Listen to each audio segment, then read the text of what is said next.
అంశాలు latest political updates అందించడానికి మనతో పాటుగా సీనియర్ సంపాదకులు తెరకపల్లి రవి గారు సిద్ధంగా రవి గారు నమస్తే సార్. నమస్తే వర్మ. సార్, కూటమి నేతల వివాదాలు, బూడిద భూములు, విశాఖ కూల్చివేతల వివాదం అంటే వరుసగా చాలా అంశాలు వైసీపీ టీడీపీ అలా ఉంచి ఇవన్నీ ఈ కూటమిలోనే వరుసగా అనేక సమస్యలు రావటం అంటే కొంచెం ఆశ్చర్యం కలిగిస్తుంది. ఊహించిన దానికంటే కూడా తీవ్రంగానే ఉన్నాయి.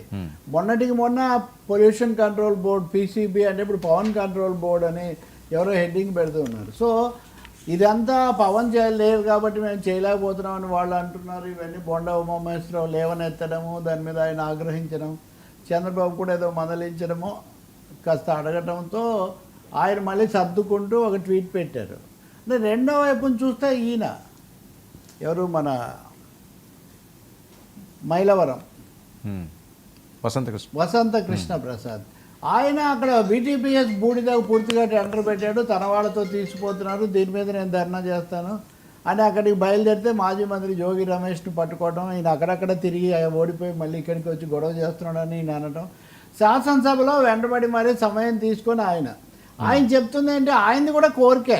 ఒకటేమో జోగి రమేష్ మీద ఖండన అది, కానీ రెండోది మటుకు మీరు అవకాశం ఇవ్వండి, ఈ ఫ్లై యాష్ బూడిద లోకల్ స్థానికులే తీసుకోవడానికి మీరు అవకాశం ఇవ్వండి, దానికోసం ఖర్చు అవసరమైతే నేను 1,30,00,000 2 కోట్ల ఆ ఖర్చు ఎంతో నేనే పెట్టుకుంటాను. నిజంగా ఇది చాలా ఆశ్చర్యం, ఇంతవరకు శాసనసభలో ఒక శాసనసభ్యుడు నేనే అది పెట్టుకుంటానని చెప్పడం కాదు, రోజుకే 80 లక్షలు వస్తాయి దానికి అని మళ్ళీ జోగి రమేష్. సో ఇంతవరకు అధికారికంగా అయితే అక్కడ ప్రభుత్వ ప్రకటన కానీ దాని మీద క్లారిటీ కానీ ఏమీ వచ్చినట్టుగా లేదు. బొలిశెట్టి శ్రీనివాస్ ఎప్పుడు కానీ సంచలనాత్మకమైనవి జనసేన కోణం చేస్తుంటారు. ఆయన ఈరోజు చాలా స్పష్టంగా చెప్తున్నారు, రోడ్లు బాగాలేదు ఇవన్నీ అని మనం అప్పుడు చెప్పాము, కానీ వాటి మీద వేగంగా చేయకపోవడం వల్ల మనం వచ్చి 1.5 year అయిపోతున్నా ఇప్పటికీ అదే ఉంది, ఒక వ్యతిరేకత వస్తుంది అక్కడ దీని అంతటి వల్ల అని చెప్పి ఆయన ఒక నిరసన వ్యాఖ్యలు ఆయన చేశారు. ఈరోజు అది శాసనసభలో జరిగింది. ఇంకొక వైపున గోరంట్ల బుచ్చే చౌదరి, అది నిన్న మనం మాట్లాడాం. ఈరోజు ఇంకొకటి ఎచ్చెర్ల శాసనసభ్యుడు బీజేపీ ఆయన నా మీద అసలు కూటమి వాళ్ళే కుట్ర చేస్తున్నారు. ఆయన పేరు ఎచ్చెర్ల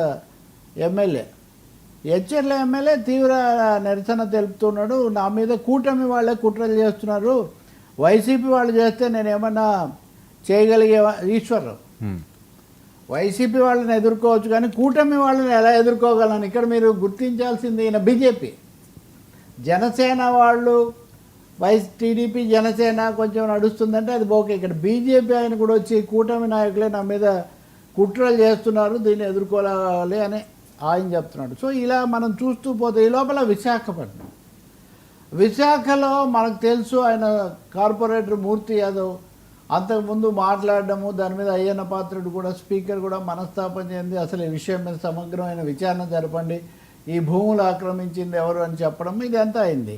కానీ అదేమీ జరిగిందేం లేదు ఆచరణలో, కానీ ఆయన మటుకు అదే ధోరణిలో ఉన్నారు. ఇప్పుడు హఠాత్తుగా విశాఖపట్నంలో ఈ తొలగింపులు అనేది ఒకటి వచ్చేసి తోపుడు